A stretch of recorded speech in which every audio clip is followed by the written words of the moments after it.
হলের ভেতরে ক্লাসরুমের ভেতরে আমি আমার নিরাপত্তা চাই। ক্লাসরুমের ভেতরে সেই নিরাপত্তার জন্য আসলে যৌন নিপীড়ন সেল দরকার, যেখানে শিক্ষকরা বা অন্য কোনো সহপাঠী সিনিয়রদের যারা যদি যৌন হয়রানির শিকার হয়, যেটা ঢাকা বিশ্ববিদ্যালয়ের প্রত্যেকটা ডিপার্টমেন্টে বা প্রত্যেকটা বিশ্ববিদ্যালয়ের প্রত্যেকটা ডিপার্টমেন্টেই এরকম একাধিক অভিযুক্ত শিক্ষক আছেন।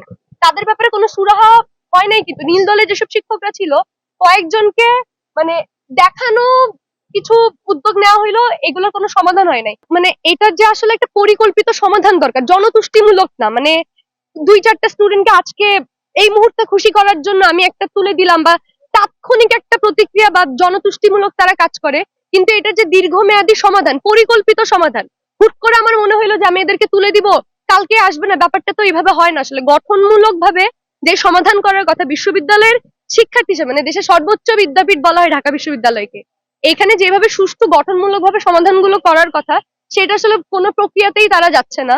এবং নারী বান্ধব ক্যাম্পাসের ক্ষেত্রে আসলে আমি বলবো, গত 1-1.5 বছর ধরে, দীর্ঘদিন ধরে আমি ব্যক্তিগতভাবে এটা নিয়ে অনেকবার কথা বলেছি যে যৌন নিপীড়ন বিরোধী সেলটা কার্যকর করা দরকার। শুধুমাত্র রাস্তাঘাট না, হলের ভেতরে ক্লাসরুমের ভেতরে আমি আমার নিরাপত্তা চাই।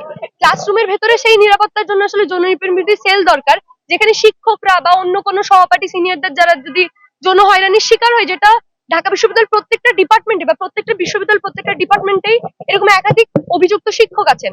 তাদের ব্যাপারে কোনো সুরাহা হয় নাই, কিন্তু নীল দলে যেসব শিক্ষকরা ছিল কয়েকজনকে মানে দেখানো কিছু উদ্যোগ নেওয়া হইলো, এগুলোর কোনো সমাধান হয় নাই। এরকম শিক্ষকরা এখনো ক্লাস নিয়ে যাচ্ছে। তো এটার আসলে একটা পার্মানেন্ট সমাধানের জন্য যেই উদ্যোগগুলো নেওয়ার কথা ছিল সেটাই ভাটা আছে।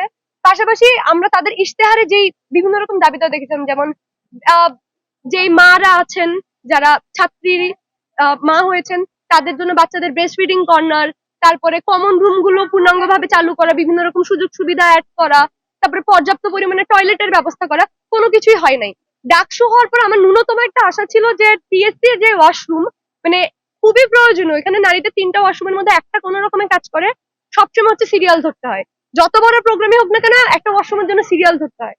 ডাকসু হওয়ার পরেও আসলে এই জিনিসটা মানে এরকম ছোট একটা সমস্যার সমাধান হবে না। এটা কিন্তু চাইলেই ডাকসু টিএসসি এর প্রশাসনের সাথে কথা বলে 1 সপ্তাহ সময় লাগবে না সমাধান করতে।